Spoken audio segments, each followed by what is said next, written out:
Hello, everyone! Welcome to All Too Well Read. Yay! This is so exciting. And I'm just so happy we had a little turbulence getting to this point, Chris, but I'm just really happy that we're here. Me too. Me too. Yeah, we had some tech struggles, but, silver linings, new tech equipment that we didn't have before.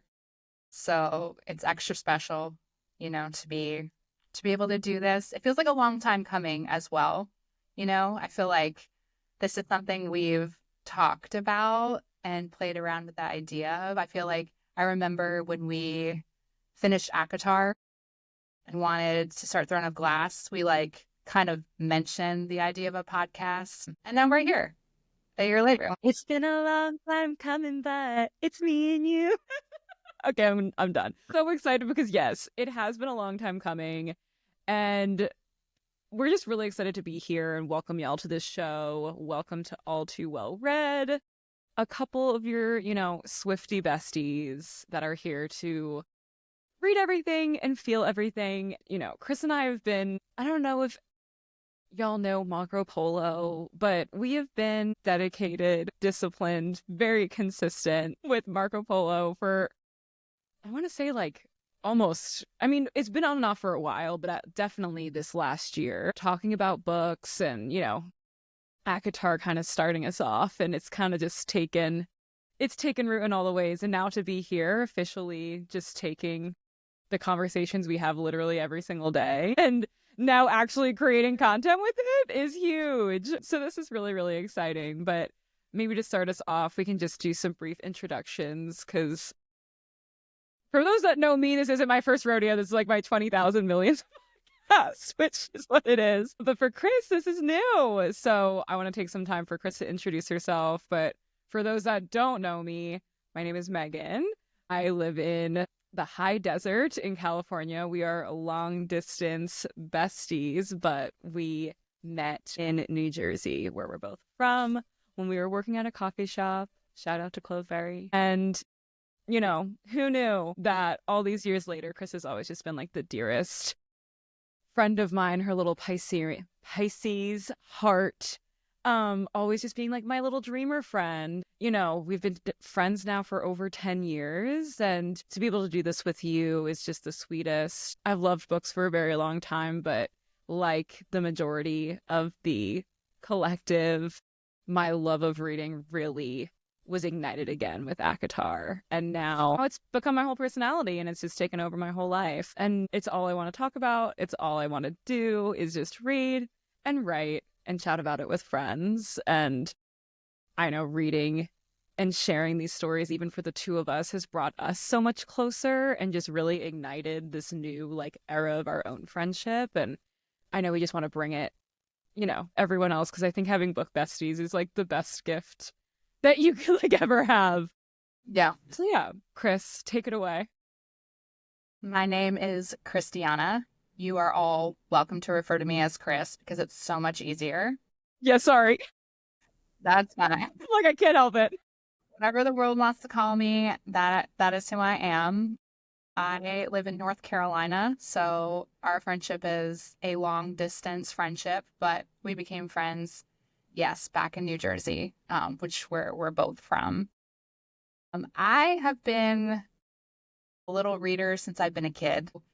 I just have always loved books. Stories have made my real life make so much sense. They've also been something that I've gone to when I've been having a hard time. It's like an escape. And I weirdly find wisdom in a lot of the stories that I read. So they've just been something very precious to me. And it's so fun that I'm in my 30s now and have found a new genre of fantasy. And it's just so fun to be so excited about that. Yeah, ACOTAR is what has even launched my love of books even more. Obviously, Throne of Glass, which we are probably going to refer to constantly, whether or not we are talking about a Sarah J. Maas book or not. Really. But it's just really special, and it's fun to be with your long-distance best friend on Marco Polo every day talking about books. So why not make a podcast and make more book besties? Yes. Yes. The book community and the writer community too. I feel like, when you have stories like these that really touch you, and I know here, like even in like real life, Jason, my partner, he can only listen to me for so much. He can only understand the story for so much. And so being able to chat with you and even chat with other people just about these books and like how honestly, like how amazing they touched and like how healing. I think that was like to me like the biggest part of like ACOTAR, because I was never a fantasy girly either when growing up. So at first, I mean, maybe in middle school, I was like, oh, I don't like reading. I'll never forget one of my best friends in middle school. She was like, no, you're just not reading the right books. And I was like, oh. And she introduced me in the young adult section, and I was like, sold. My favorite series was The Mediator by Meg Cabot. And now I like wonder why I am the way that I am. I'm like, I was literally like obsessed with a book about a girl like talking to ghosts and like falling in love. And like I wanted this girl to get with her ghost so badly. I'm like, this is why I am the way that I am. So it's a full circle moment coming back. And then a little bit when I was living in New York because of trains and all of that, I was a big reader, but I was more in like a romance, like a nice like beach read, romance, maybe a thriller. I loved a good murder mystery. But yeah, this whole world of fantasy really like completely took me by storm and opened my eyes. And I think it's been some of the most beautiful stories and just the healing and the plot that goes into it. But I'm so excited. We'll dive on in. But that's just a little overview. And I think our intention really with this, of course, again, with All Too Well Read, kind of blending our love of like being obsessed with Taylor Swift. Because honestly, I feel like that's like the foundation of our friendship. Like we both love reading and we love these books and love Taylor Swift. And so again, it's just really nice to have a friend that like, isn't shitting on the things that you like. And like you can just like you just have someone to chat about all the things with. So that I feel like this is just a very safe space for anyone that just wants to chat about books, chat about creativity and writing. I know a lot of my work separately from reading is, astrology and human design. And I'm starting to like incorporate those tools into helping other creatives, getting out of their creative blocks. Chris, we should totally do like a live birth chart reading for you. Yeah, that would be Because fun. I have it, which is like such a weird, like best friend thing of mine. Obviously, you're a Pisces sun. I'm a Leo sun. We'll get into it. Um, but No, I need to know what this means. I know, but I'm like, the fact that I don't know your moon and rising is like nuts to me as a best friend. Yeah, you sent me in your polo the other day. You were like, it's Pisces season. And I'm like, I want to be doing Pisces season to the best that I can. I don't know how. I don't know what I should be doing. I need to know more about myself. Well, you being a little just like real life mermaid is right on track. You just being you. But we should definitely, since it is your season, we should definitely dive into all of that, which will be fun. But today we finished House of Flame and Shadow. So I think without further ado, do we just dive in? We dive in.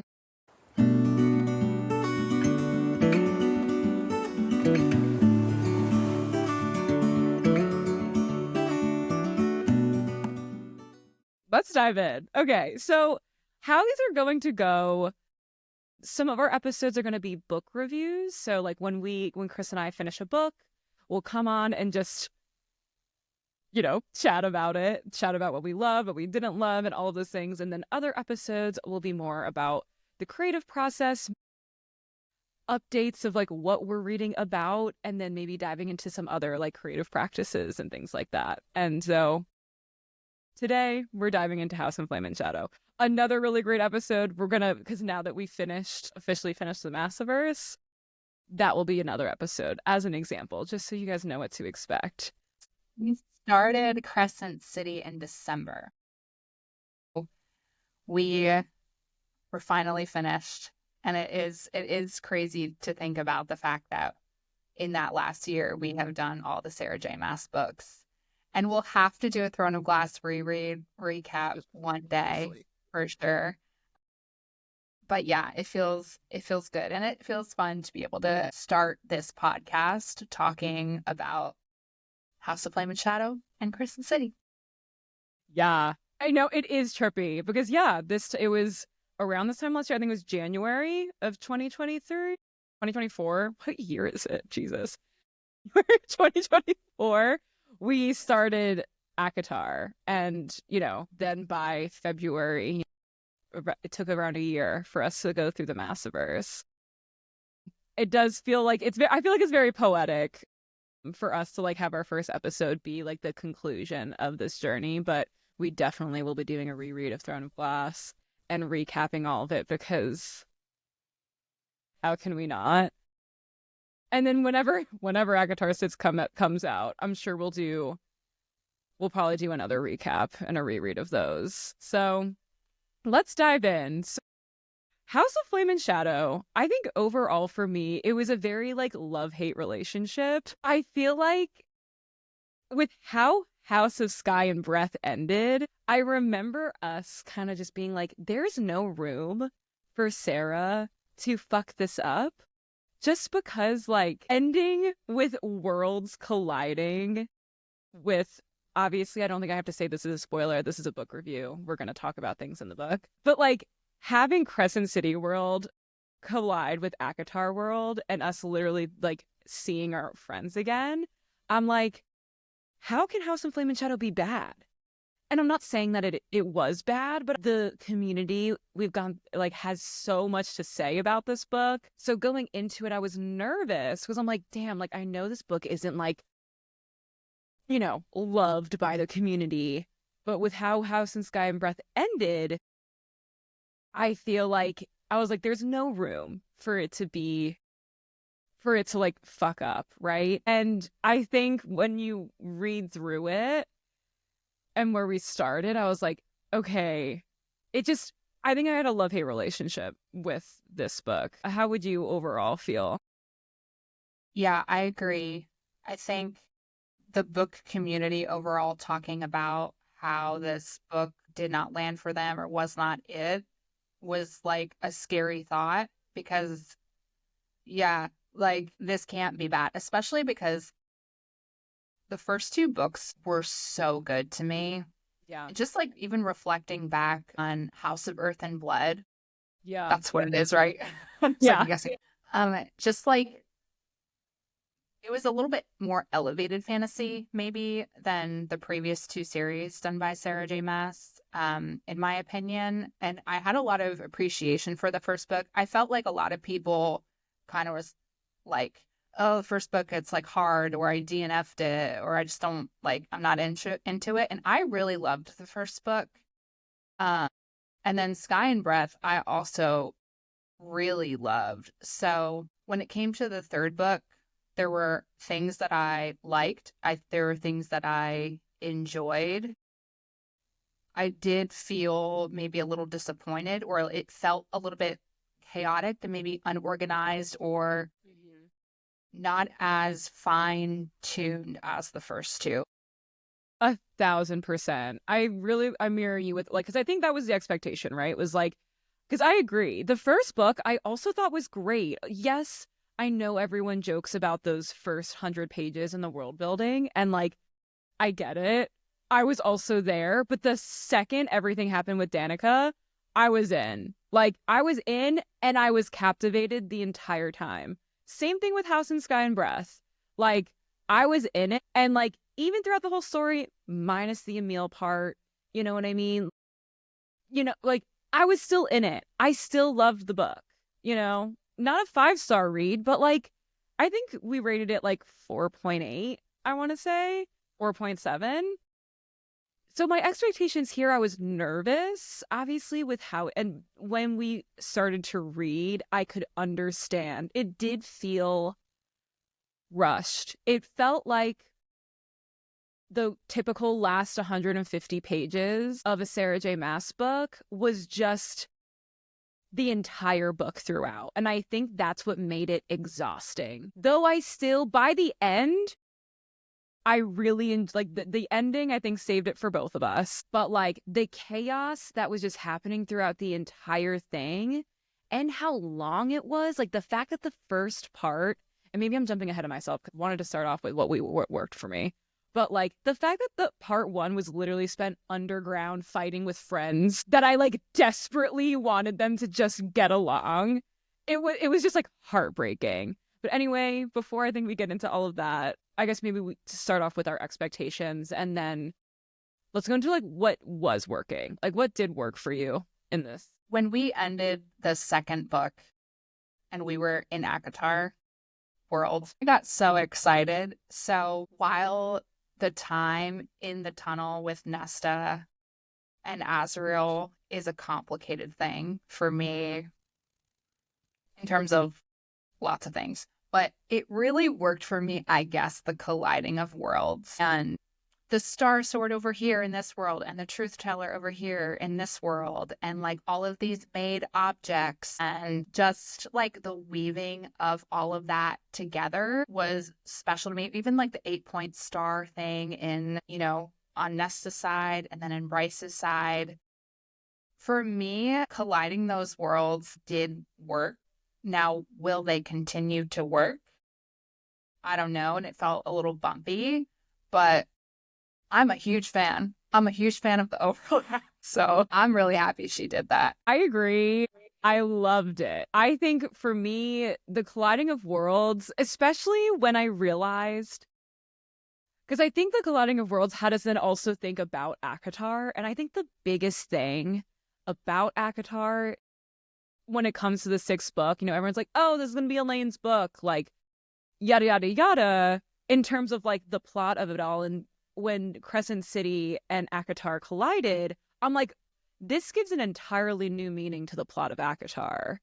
Because turns out she's been weaving this 8-point star in ACOTAR just like here. And so, though, yes, spending 200 pages underneath the tunnel and maybe like multiple chapters of Celine just explaining history, I didn't love, but like, I did love that we were together, and I loved as a Nesta.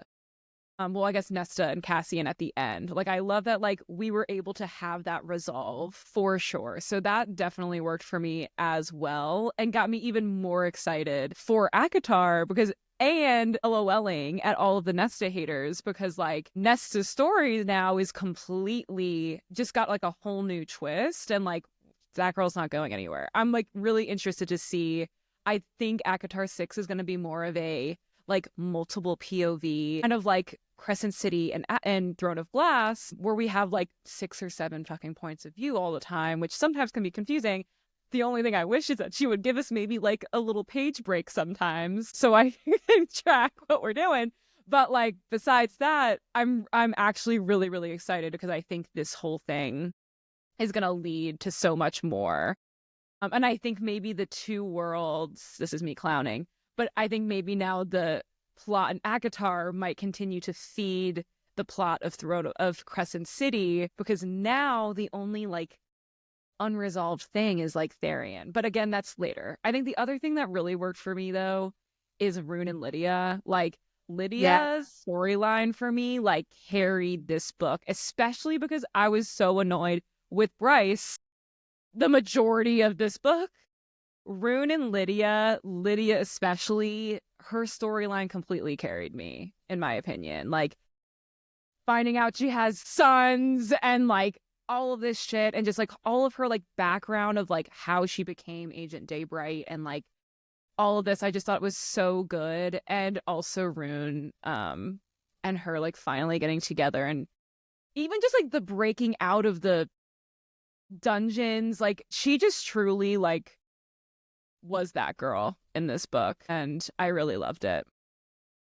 Yeah, I agree 100% with that. I think Lydia and Rune, that storyline, I was never upset. It was good. It was great. I really, really enjoyed it. The 2 other things I have on my list for the things that worked for me, or I guess maybe 3, Hunt always worked for me. I think Hunt in this book was great. I totally understood why he was so conflicted, which is why when Bryce would get mad at him for like guilt eating him up, I'm like, girl, like you don't understand. Like, this man has done this before and now has been in these dungeons twice. Like, I don't understand why you can't cut him some fucking slack. But I love that man. I really do. He is one of my faves. The whole team coming together at the end, also like holding up the portal. I loved it. I loved it so much. It was everything. And the one surprise that worked for me, that I was surprised that was going to work for me, because at first when we had her introduced, I was really fucking nervous. But Sathya really worked for me. I thought she was great. I was so nervous because when we were in, she was like, oh, Flynn's sister, she's so annoying. Like, she's the worst. So I was expecting, especially after, which we'll get to, I have a lot to say about Sigrid. Like, especially after all these annoying fucking characters with S names, I'm like, great, another annoying girl. I loved her. Loved her, loved her, loved her. Missed her at the end. And I am excited to see where that goes, because Therian's storyline's a little TBD. So I'm excited to see her come back. But she was actually such a pleasant surprise, and I loved her. Yeah. Yeah, I agree.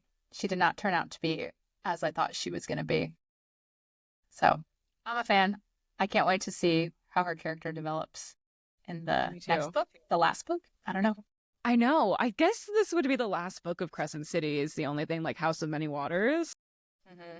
Which makes sense why Therian is like low-key the only, like, I feel like, character where his point of view was left kind of on a cliffhanger. So very, very interesting. Perfect. Okay. Things that didn't work for me. I'm going to start off strong.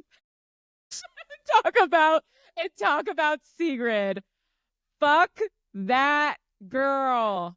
Fuck that girl. Honestly, her and Ethan's storyline was so fucking annoying to me. Like, the fact that he constantly needed to save this girl over and over again was just the worst. She was so annoying. Ever since she hopped out of that stupid fucking tank, like, I was just like, the audacity. Like, she's being mean to everybody. Even before the whole fighting with the Viper Queen situation, she's being mean and rude to everyone.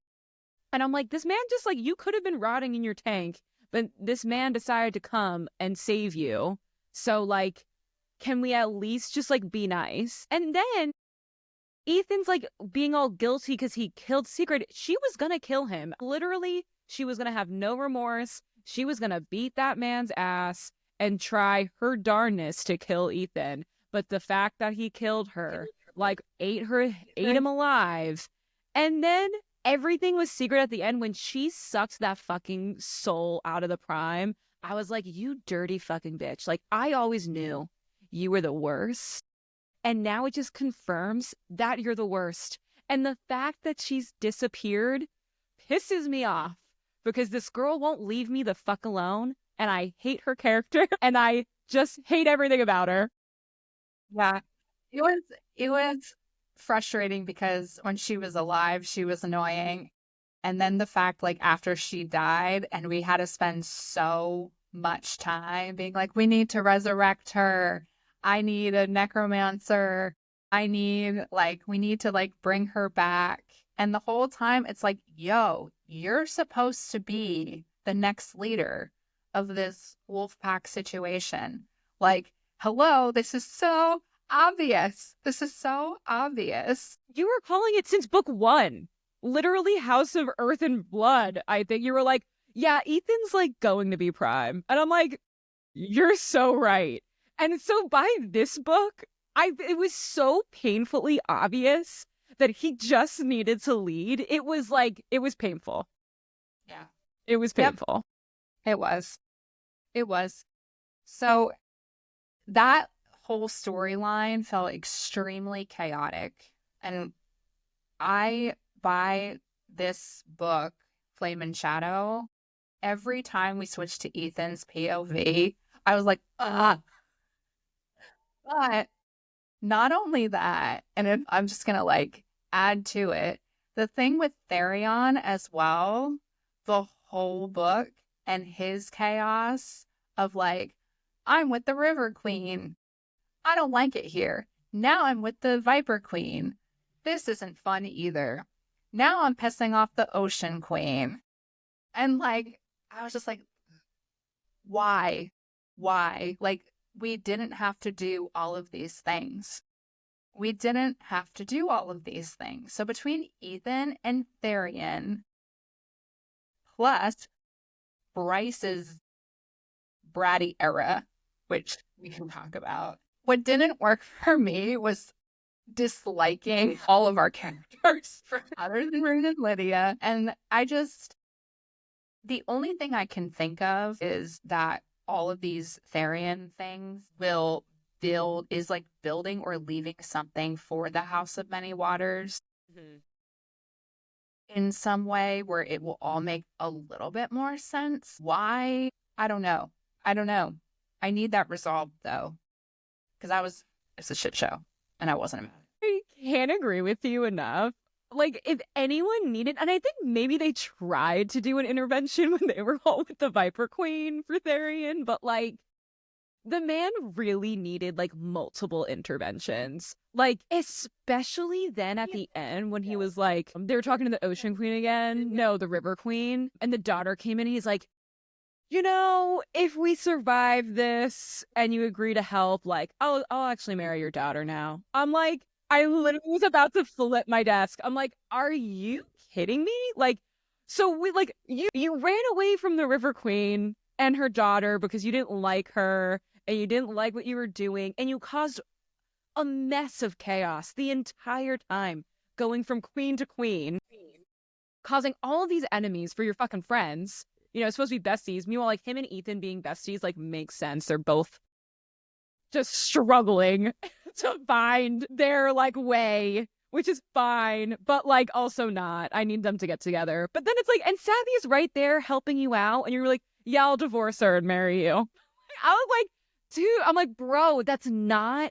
And I think that was my biggest problem with Therian, is like, he is definitely an act now, figure it out later. And that's what kept getting him in trouble. And I'm like, how many times are we going to act now and figure it out later for you to realize that, like, I need you to think like a little bit harder? Because like, the act now, figure out later was what got you into the Viper Queen. And then the act now, figure out later then got you married to Sathya. And then the act now, figure out later when you escaped the Ocean Queen. Like, it was just too much. It was too much, and I agree. I can only think that this next book will solve a lot of his like plot issues, but I was just like rolling my eyes by the end. I was like, Therian, but at least Therian was showing up with his friends compared to Ethan, who's like, we're a pack, but like never showed up until like for any time his friends needed him. He always went off and did something else.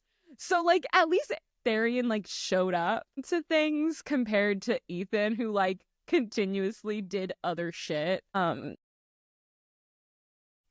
Just... And it's a bummer. It's a bummer because when I met him at first, I was like, could this be my book boyfriend? Like, I was really excited, but nope. No. Nope. Yeah, not yet, at least. He is like, his redemption arc is coming, but not yet. I think the other thing, and I think now is a good time to talk about Bryce, because I agree. So when I started House of Earth and Blood, I really resonated with Bryce. I have red hair. Actually, to think about it, I literally have like Princess Plum, whatever the fuck her little Pegasus, Jelly Jubilee. Jelly Jubilee. I have literally like Jelly Jubilee nails right now. So I'm like, but like, especially in the first book, like, I loved that she was like an underestimated party girl, just getting lost with like the booze and substances to numb her pain. I resonated very deeply. She was a dancer, I was a dancer. We both didn't have the great body type, etc., etc., etc. Anyway, I really resonated with her story, and I loved her come up at the end. Like, again, I think the end of House of Earth and Blood was I mean, obviously House of Sky and Breath going to Akatar World was iconic, but I think that end scene in House of Earth and Breath, when she's on the phone with Hunt, like, it was just everything. You know what I mean? Like, everything with Danica and like going through the drop. It was just so fucking good. And genuinely, I've loved Bryce, not as much as I love Aelin, but like, genuinely, like, have been a fan of Bryce. But this book, I could not stand Bryce the majority of the time, and it was really heartbreaking. Besides, up until the end, Bryce like really redeemed herself in that way, but like I was just so frustrated with her. I feel like honestly, I feel like she started off as a really strong character, and like I knew who Bryce was, but then by book 2 it was almost giving like Aelin. But I'm like, you're not Aelin. And so this isn't landing with me, with you always being 3 steps ahead, because that's not how your character started. You know what I mean? And so like I don't know. What do you think?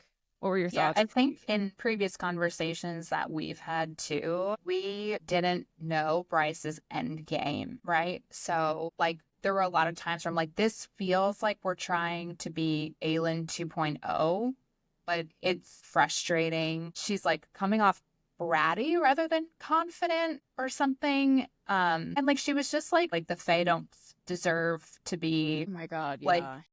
reunited or whatever it was. So it was constantly like, and I think too, because of the conflict she had with Nesta and Az, and when we were in the tunnel and we were just like, you need to stop playing games and trust each other because we as the reader know y'all can trust each other. So when she like shit on them essentially and screwed them over, it like left a bad taste, but then she continued to kind of like be like disregard other people, or like even when she showed up with the Ocean Queen and she was like saying like demanding things from her or and stuff like that, it was like, why would anyone follow you? Like, what right do you have to talk to these people that way, especially someone that's like kind of like can be an ally for you? And because we didn't know like what was happening or like what the end game was, well, like we would with Aelin, maybe that is a part of like why it was so frustrating. But yeah, I really struggled with her for most of the book up until the end, and it did feel like a huge shame because I really appreciated her in the first 2 books. And that's what I love Sathia's character, because she really called out that behavior and had Bryce started to think and question, like, yeah, like, what is your end game? Like, okay, you're like, you come into the Ocean Queen saying you're queen of the fucking Fae, but like, you hate the Fae and you don't think they should be reunited, and like, you're a queen now, but then like, you're basically just want to beat the Asteri and fuck off. And like, that's confusing to me. Like, then it's like, then yeah, like, where are our allies? Like, who are our friends? Like, we're about to go fight the Asteri, but like, you're kind of acting like like an And the fairy? entitled bitch, Yeah. which we've clowned about so many times. I'm like, the lines are blurry between Bryce and the Asteri in terms of their like battery operated, eating other people's power type of vibe. But yeah, I agree. By the end, I think Bryce really came around, like when she returned the Star Sword, I'm sorry, the Truth Teller. I think her bringing her parents like as a bargaining chip for the mask, I thought was real. Like, I was not expecting it. And once that finally happened, I was like, we're back, baby. Like, I felt like the book really like turned around for me. And like Bryce turned around for me, because even at first I was like, why the fuck are her parents with her to open the rift? Like, this doesn't make any fucking sense to me. You know what I mean? But like, whatever. But I agree. Bryce was she made up for it in the end. She made up for it in the end. But holy moly. And I think the one other thing that I want to talk about that didn't work for me was Rune and Lydia's sex scene when they finally got to have sex. I just want to talk about that really quick because, like, again, there's sexual tension. And even there, I mean, okay, I guess maybe it's not the first time they had sex, because when they had soul sex, it was everything and it was amazing. But when they finally got to have sex physically, which was before, they went to storm the Asteri again, and, Lydia's all upset because her sons were taken by Pollux. We were like, she was teasing that scene for so long, and I felt like it fell so flat for me. Like, especially because they are mates, and like, they are, like, I don't know. It just fell flat for me, and it sucked. And I knew they weren't going to have another opportunity to like really have that. So that was just like one thing that I was like really disappointed about, that I wish was better. Yeah, hopefully in the next book we can have a little more, you know? Hopefully. Yeah, because honestly, Rune is hot. Rune is hot. Lydia's hot. And like, I just like, I want them to have, but even like, I will say, even Bryce and Hunt originally, when they finally had sex the first time in the Ocean Queen's like garden or whatever, that scene also did not hit me the way that I feel like it should have hit me. But now, their most recent one, like it got better and better as we went. And Yeah. so that's what I'm hoping to. I'm like, maybe it'll just get better and better as we move along. But like, I felt more, I'm just saying, like, I felt more when Room was with that fawn shifter that wasn't Lydia. Like, I felt more during that scene than I did with Lydia. And that's all I'll say. So, like, I'm hoping for more. Okay. Things that we absolutely loved. I loved so hard to know which one to say first. So I think I did struggle through the book. I was having times where I did not feel like picking it up. And that has never, ever happened to me before with the Sarah J. Maas book. But once she just finds out that she has to find like the third part of Thea's power. And it's in that, I guess they're in the cave still, and puts the truth teller and the star sword in like those ridges. And then the earth like comes alive. That really was special. Just like reading how like the islands came back and the flowers and the trees, and then the ocean was like turquoise again. And, you know, what's his name? I can't think of his name right now. The one with the earth magic. Flynn? Flynn, is it? And he grows like an oak tree and like all this stuff. Like it was giving like Aelin's back in Terrasen, and like the King's Flame is here. And it just like, I was like, I'm not only am I happy, but like I'm tearing up too. So that really worked for me. That's so funny. That's also the first thing on my list of the things that I love. There was something that was, I think, the first moment in House of Flame and Shadow where I was actually happy.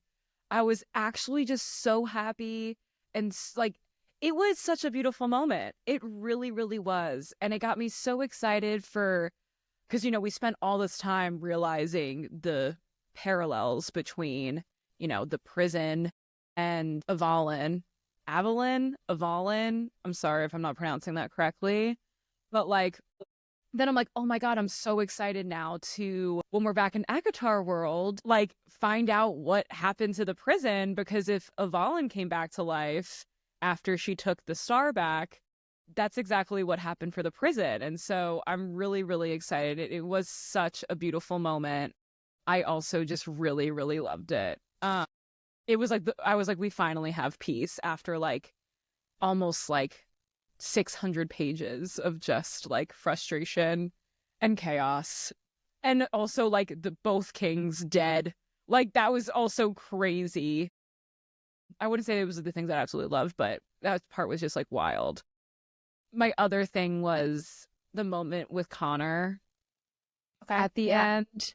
I really love like hearing like when Ethan was like howling and all of that, and you could hear Connor's little howl in the distance. That also pulled on my heartstrings, and I like really loved, especially because like, and we both felt this way, like when we first met Connor in the first book, we were like, damn, okay, and then it was immediately taken from us, and I'm like, I should know. I should have seen this coming. So the fact that like we even got to like talk with Connor again, and like he gave, you know, Ethan the bullet that Bryce got to use. I thought the bullet thing would be a little bit more dramatic. It wasn't. It's fine. But I don't know. I love that we kind of had that full circle moment with Connor.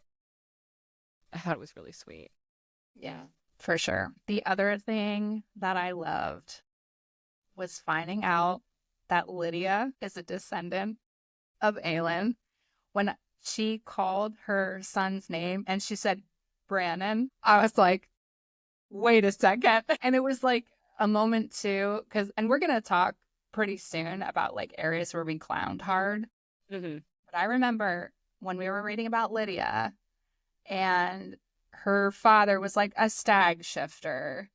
And, you know, as Daybright, had her like flame and stuff like that. There was even a mention, which I don't know if I talked to you about this in our polos, but a mention of her having like a ruby ring.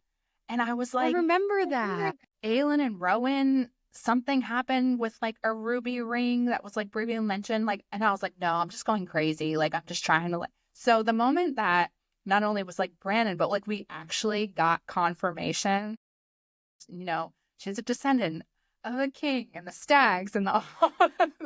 I was like, there's a Throne of Glass connection. My life is made. I was waiting for a Throne of Glass connection. And a confirmed connection. Like, super confirmed. Yes. Because that's the thing, like, we've been connecting this book to Throne of Glass the entire time. But this truly, I think, like, this book, even going and, like, merging with ACOTAR World, like, to me, this book just confirmed, like, how intertwined the Massiverse is. And it was such an incredible moment. When I read Brandon 2, I was like, oh my fucking God. And you're right, there is something with the ring. I forget, I don't know if it was Rowan who had the ruby and Aelin had like something green. I forget, but like I also rubies, I feel like was with the brooch with Irene too. I forget. We're gonna have to like chat about this during our reread. Wow, okay. Everything's connected. Like everything is so connected, and it was just the best moment ever, in my opinion. And like when she started lighting it up everywhere, I was like, fuck yeah. This is the best. This is the best. And that's why Lydia, again, just carried this book on her back this entire time. And I'm not mad. I loved every moment of it. I loved every moment of it. I also really loved the full circle moment with Jessica at the end. I also felt like it was very I just thought it was so well written, especially for a character that like I didn't really think too much about. And we have to sacrifice something, so for Jessica to sacrifice herself like didn't like maim me like any other character I feel like might have. The 13, for example, maimed me. But it really brought me back to the first book and like where Bryce was and like, working in the library or the gallery. I forget what they called Jessica's place. I was just like such a beautiful full circle moment, and it really just like had me in my feels. Being like, wow, like, we really have come so far. Where now like Bryce is now the keeper of these books and things like that. I don't know. I just thought it was really, really sweet and really well written. Yeah, I agree. I really liked that too. And also she essentially like she wanted to do it, because she was cursed like living forever or whatever it was. And just to know too, like as a reader, like there was so much question of like what does happen when you die. And so the moment where like we're seeing like Connor and Lahaba and everyone like Lahaba for Jessica. That talk about a sacrifice that also made me Lahaba. Yeah. Fucked me up. Okay, like for that little cute little fire sprite. And I also love that they mentioned her throughout all 3 books. Like that girl was never forgotten. But I'm with my friends and I will not be afraid. Like, fuck me up, Sarah. Like, after Throne of Glass. Like, but I agree. It was such a full circle moment, especially with that plot line of, like, what happens when you die. And, like, so being able to see everybody and know that, like, there is this, like, peace after, like, our, so many souls were being eaten by the fucking Underking, which, again, another king dead so easily. Like, I felt like I was like, damn, these kings are just falling left and right. This is nuts. Yeah. I actually had that a little bit like in my whatnot doesn't work for me, because in the beginning of the book, like Sabine is like shot in the head or whatever and she doesn't die. And I remember in the beginning of the book, I was like, dang, it's so hard to kill these things, like all of these people. And then like at the end, it was like, oh, the Autumn King, dead. Morven, dead. The Underking, dead. Like, I'm like, dead wow. Pretty instantly, too. Very totally. I was like, maybe this could have been spread out a little bit more. But, I mean, I'm happy that, the chaos is being eliminated. I totally agree. Yeah, especially when the Autumn King, not when the Autumn King died. I love that Rune did that, too. I feel like that was perfect. But when the Underking just like Ethan just, I don't know, like evaporated him or like froze him from the inside. I forget what he did. But I was like, that I felt like was really easy, especially when Hunt and Bryce like were fighting for their fucking lives in the second book with the Underking. I was like, that felt easy, but okay. Like, not everything needs to be dramatic. I understand. But yeah, that was one of those things that I felt was really, really interesting. But the last thing to me that took it home, that made this book great, was Bryce returning the truth teller and giving Nesta the Star Sword. That whole scene was everything for me. Like, not only did we get like really cute Ember and Raymond, what's his name? Randall. Thank you. We got cute fucking moments with like Randall and Cassian and like talking about Rysand with like Ember. But we also like had this beautiful moment with Ember and Nesta. And I don't know, I just love it. Again, I talked about this in the beginning, how I feel like this moment completely like changes the trajectory of ACOTAR itself. And especially with like all of the betrayal and shit that happened in part 1 of this book, having Bryce return the truth teller and get her parents back and like leave, you know, our little ACOTAR friends on such a good note just makes, like, I don't know, it just really warmed my heart and it made me so happy. Yeah. I thought it was perfect too. And I'm glad that she returned those things, because I was very salty at her for taking it in the beginning. Even like the mask too. I was just so scared that when she got the mask from Nesta, like, one, I was still like so mad at Bryce and I was like, Nesta, don't do it. So one, I'm glad that like everything was like returned safely too, because I was like, if somebody gets a hold of this mask and like all of this, like, I was just, because the book was chaotic at times, I was like anticipating all of these potential like disasters. Yeah, I really think from where the book started and where the book ended, like it did feel full circle.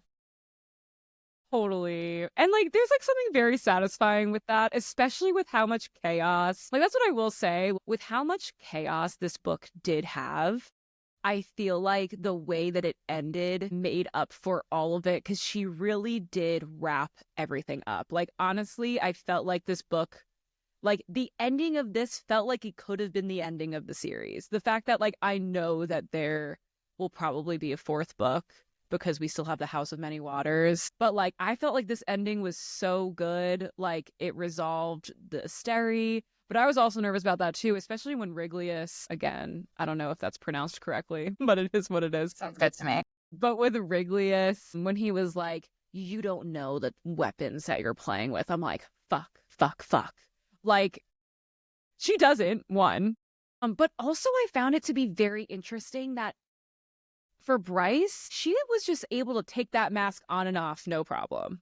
But with when Nesta wore the mask, like, it was always like a battle within itself, like remembering the human part of herself to bring her back into this world. And I don't know why it was so different.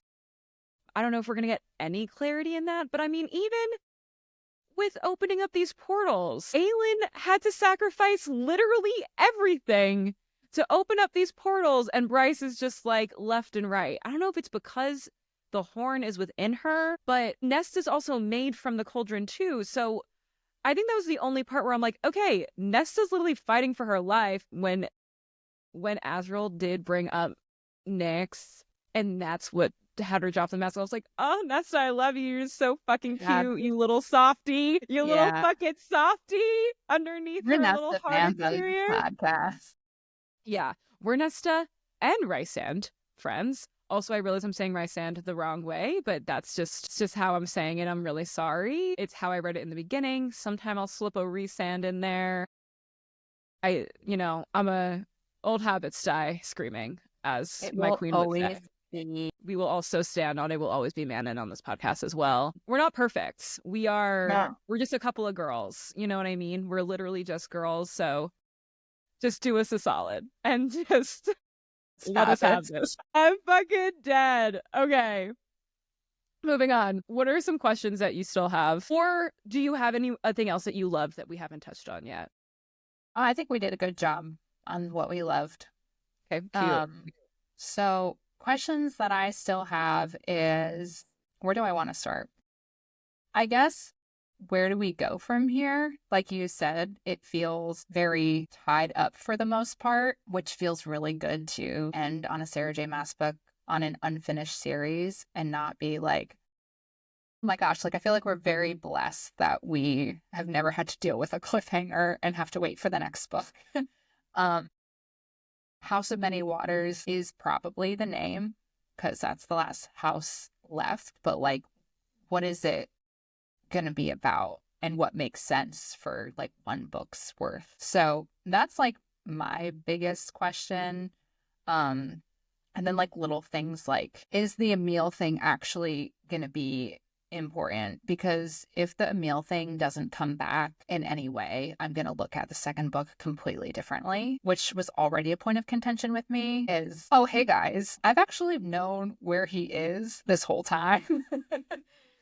And he's my new brother. And like, it was like a whole thing that just, I didn't understand. But yeah, the Emil thing, and then just like question marks around the Dusk Court, I guess.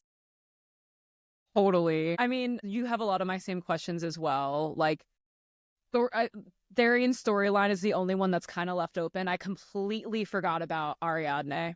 Completely forgot about her. Out of sight, out of mind. So when she showed back up, I was like, oh yeah, I totally forgot about you. Interesting. So I can only think that's why my theory of like ACOTAR, I think, might be feeding maybe some plots in Crescent City, because technically Bryce is the rightful heir to the Dusk Court in this other world. I don't know how that's supposed to work or if that's going to work.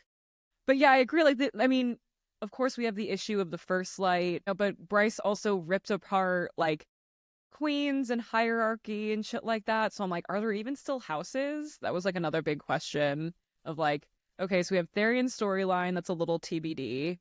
Completely forgot about Ariadne. Are there still houses though? I'm confused about now like the structure of like what this world is even going to be. And I agree. The Cooper / Emil storyline is so odd to me. I also hope that that comes back around, but I think that was the biggest like weird thing in the second book was like we spent so much time trying to find this kid for then Bryce to be like, oh yeah, well, already I knew where he was the whole time. He's my new adopted brother. Like gives him a kiss on the cheek and like sends him off with Fury. I'm like, this kid doesn't know you. This is so weird. And then like the way she even talks about him in the third book, she's like, oh yeah, like Cooper's with Baxian, blah blah blah. Like, you know, he looks so good with my parents. Like, I'm so happy that like he's safe and we get to spend time together. I'm like, you don't know each other. This is like so odd. The whole thing is just so odd to me. And I thought maybe we were going to get a little bit more of like the Cooper Emil thing at the end of this book because he was still with Baxian. Like, I think that was the one thing we clown about is like, I think he knows more than he says he does. But again, we've clowned so hard about things that did not make its way to the surface. So that's why I can only I don't know what to think about that, but I think that's one of the biggest questions I have. Like I'm confused. I'm confused. But nonetheless, I think like those are my biggest questions. And then of course Nesta's plot. The Nesta haters are gonna be fuming.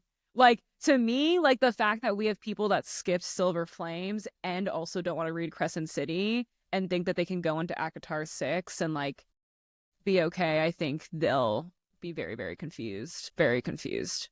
And I understand. I felt that way too when I was first thinking. I was like, I don't know if I'm going to read Crescent City.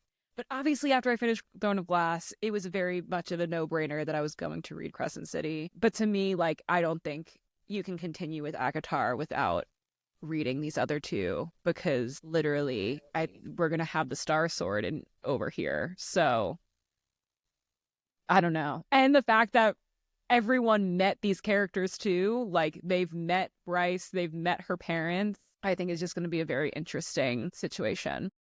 Yeah, for sure. There's no way, there's no world where ACOTAR 6 just doesn't mention anything about Bryce or the Star Sword or Especially with she stole the truth teller, you know what I mean? Like that was missing for a good chunk of time in this world. So like I just have a feeling we're going to make her like they have to be connected in some way. And I think that plot will help feed Crescent City because besides the First Light problem and like maybe Therian, like there's not much we're working with, which is why I low-key think it could have been a trilogy, honestly. But nonetheless, I'm not the author. It's fine. I'm not going to question Sarah because at the end of the day, I will say, you know, in Sarah we trust. That's what got me through this book. And you know what? She showed out at the end. Like the book was saved at the end. In Sarah we trust. I'm excited to see what's next. But yeah, I think that's like the biggest thing. So it's like I'll trust that the fourth book and hopefully she'll take her time so it's not rushed and it doesn't feel like the or she needs a new editor. I don't really know. I think something needs to change, but like I don't know if it was the pressure to release this so quickly or the editing. Like she needs a new editor to just help her edit down some of this shit. But like this book did not need to be this long. And like the fact that we both struggled to pick it up and like was also looking forward to it ending was so weird and so different compared to like how we felt about Throne of Glass, even ACOTAR. Yeah, I'm fine with her taking as long as she wants to release her next book. I know it's like all we want is ACOTAR 6 announcement, and I'm like, okay, but like, let her art takes time.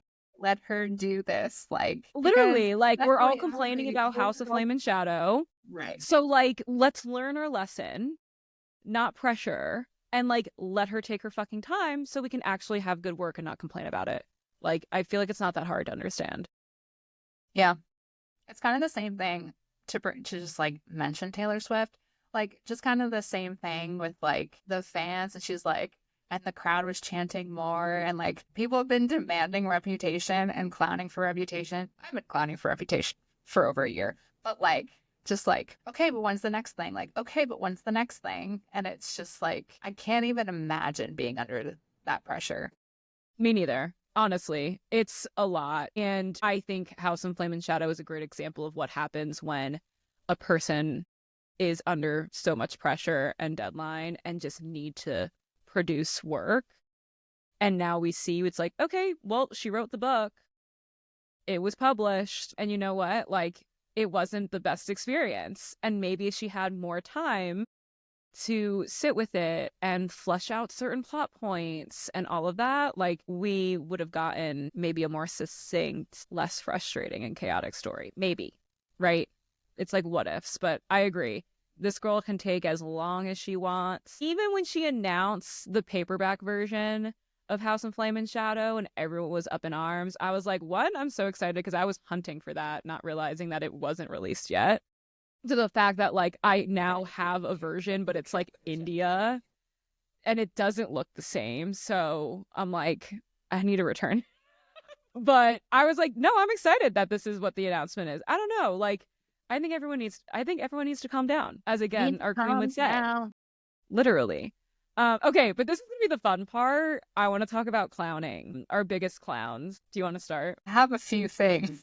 Yeah, I have, let's see, I wrote down 4 things. Okay. My biggest clown is trying to connect Throne of Glass to everything. I had a few chapters there where I was going absolutely crazy and like making connections that weren't there. So one thing that's just like a simple, silly example is that when there was that sarcophagus in the tunnel and it was this woman with like long black hair and like red lips, and it described when she got out of her tomb as crawling out of the tomb as a spider.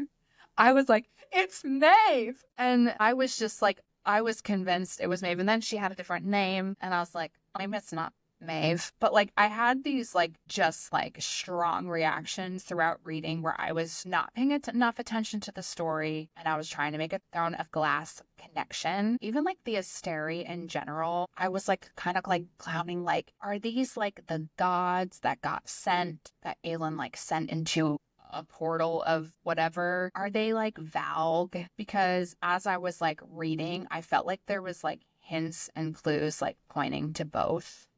And when we found out that Lydia was like a descendant of Aelin, and it talks about how she remembered Danica telling her that there were fae from another world that were shifters, like kind of like confirming that the shifter fae or whatever was from the Throne of Glass world. It said that like when they arrived, they recognized Regulus as if they'd known him for a while. And I was like, so who is that? But then like also like the fact that like Regulus like is mentioned an odd number of times as being like looking like a teenage boy, which also gives me like bone carve. No, is that it? The bone carver? Yeah. Like, I don't know. So I was like constantly like all over the place, but like, okay, is this like Erewhon? Is this like, I was just constantly, I guess, trying to figure out the Asteri. Like, is this like another word? Is this the gods? Like, who are these people and how does it, is Throne of Glass the origin story of the Asteri in any way? And I spent a lot of time in that headspace.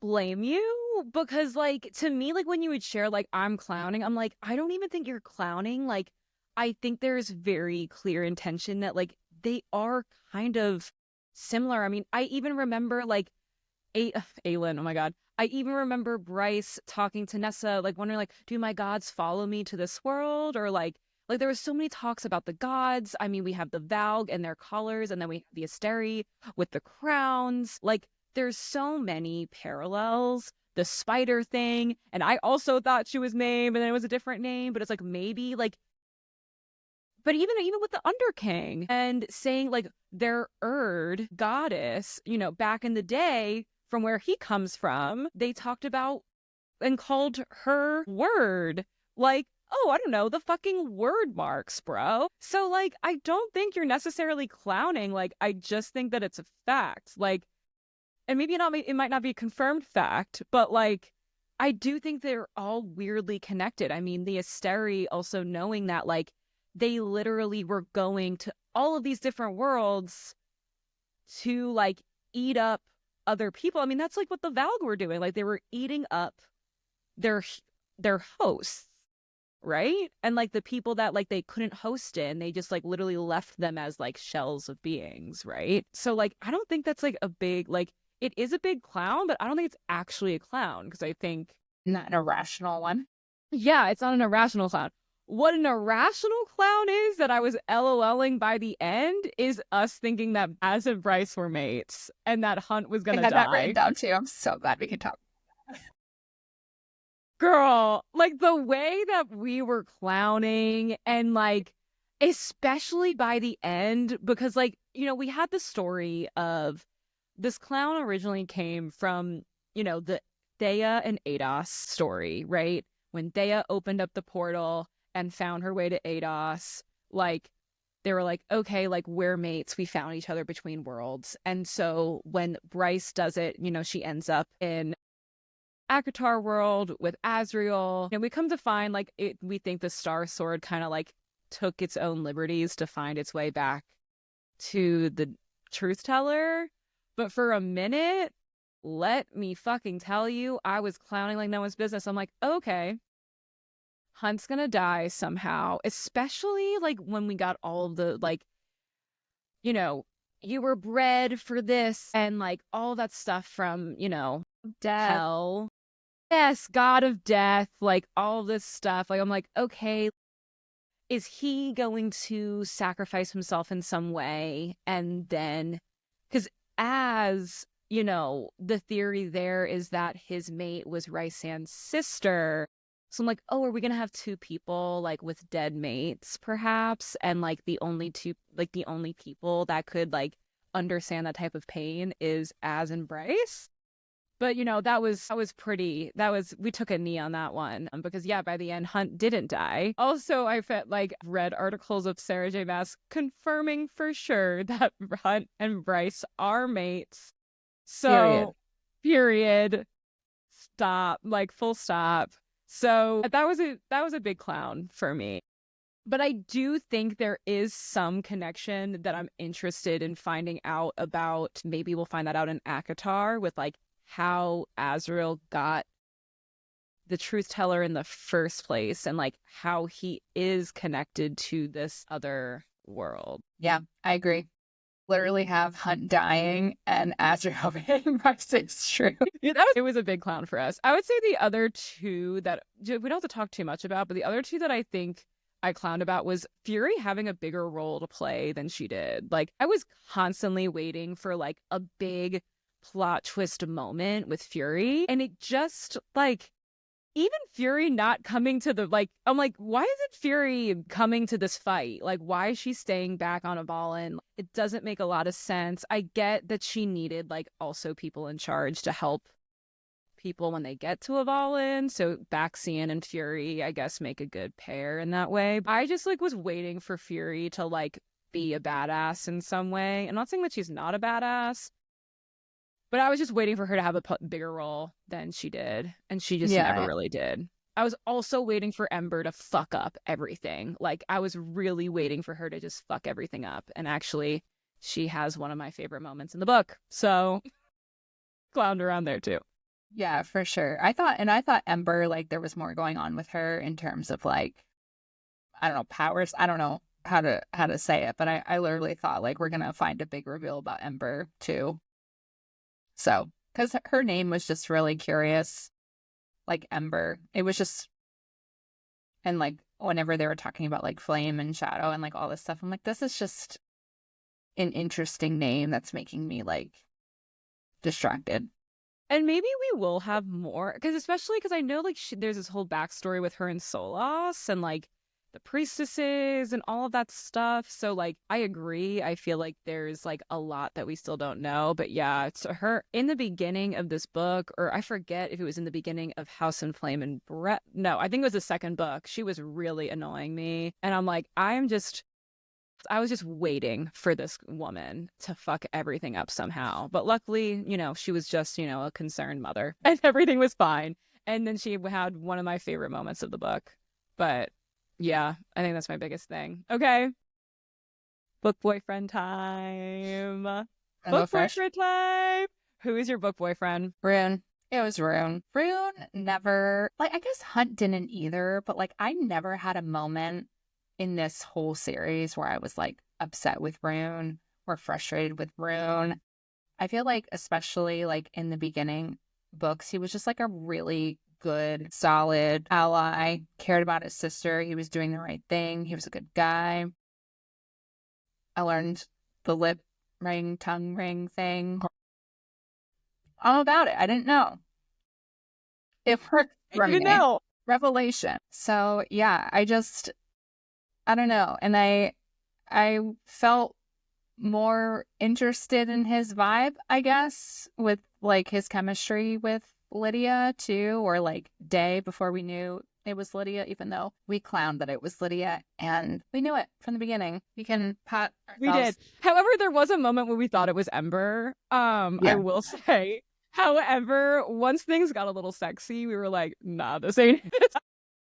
It was honestly, if we didn't have the whole like rough, like when she was being like taken away for like a rough like lovemaking session or whatever, it was just like giving Pollux. It was screaming Pollux. Yeah, once that happened, we were like, oh, sold. This is Lydia, 100,000,000%. Even though like it was like taking a really long time to be like, okay, but like when is she like this? Also is a long time of her being really bad.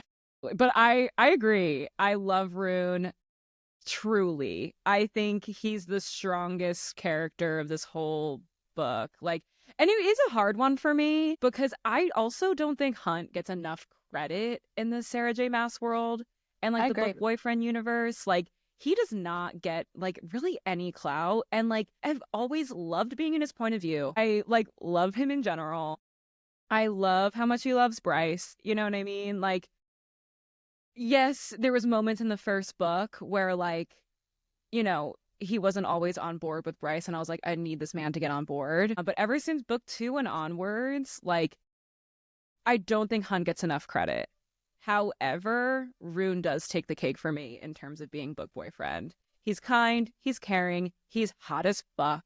He's always there for his friends and family. He's loyal, he's reliable. And, you know, again, the tongue ring scene with that fawn shifter really awakened things within me that I didn't realize that I had.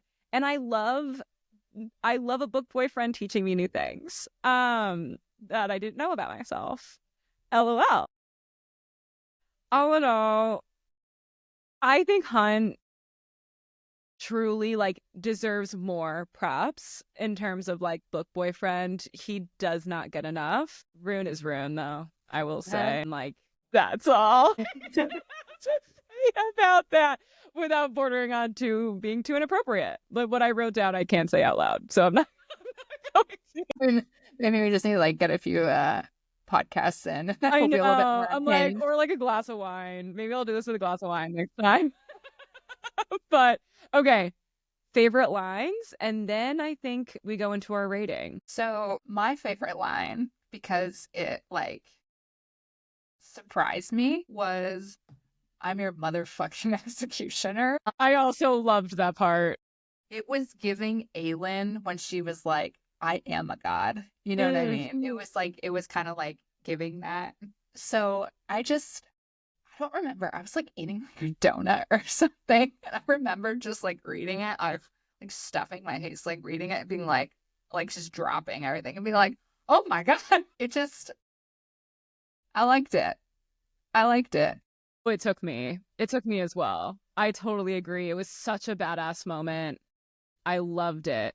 I loved it, loved it, loved it. One of mine, again, from Ember, a pleasant surprise. Ember at last pulled away from Nesta. She put a gentle hand to the female's cheek and whispered, "You'll find your way," before walking towards the portal. And I'm like, again, because this is a Nesta Stan account, I'm like, I feel like I'm so happy. Like, I feel like Nesta just like moved through like so many like mommy healing, like mommy issue healing. I don't know, it just made me so excited. I loved the line. But then when it has to come to actual Crescent City shit, one that I loved, and they said it over and over again, especially by the end with Bryce, but I believe it all happened for a reason. I believe it wasn't for nothing. When she's floating into the ether of the universe, I just loved it.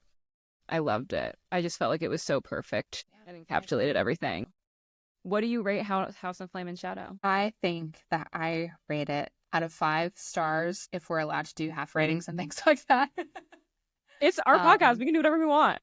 Right. I think it deserves a 3.75. I had the same thing. 3.75, which I think is the lowest. I mean, I rated Assassin's Blade pretty low, which is an unpopular opinion. Well,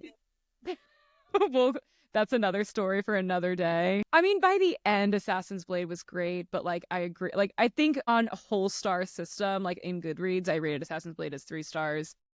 I rated the same thing for House of Flame and Shadow, but I agree. The end really saved it, but it is like, I think the lowest I've rated a Sarah J. Maas book in general.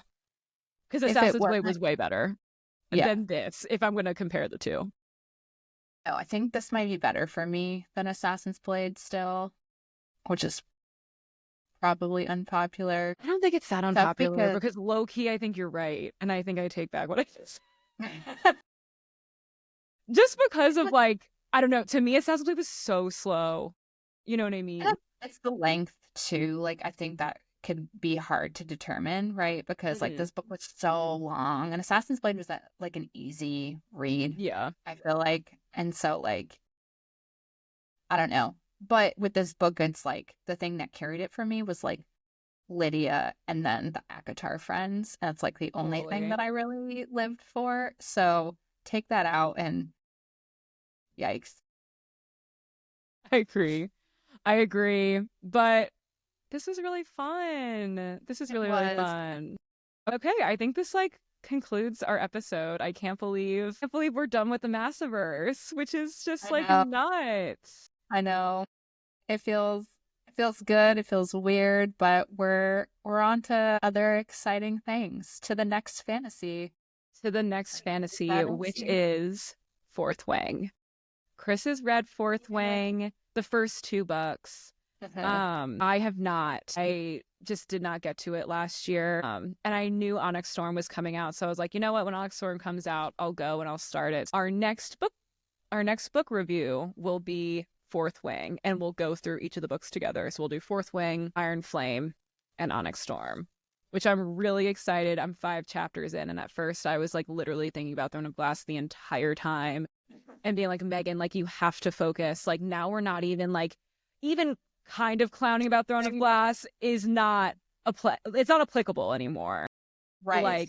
I'm like, we need to focus. There's a lot of things happening right now. There's new leaders and sections and wings and powers and dragons. There's a lot going on. There's different quadrants. But now, once I finally got through chapter 1, I'm feeling good about it. So I'm excited to come back on and chat about it with y'all. Yeah, it'll be so fun. So fun. But I hope you all enjoyed the episode. Be sure to like and subscribe and thumbs up and comments and all of the things.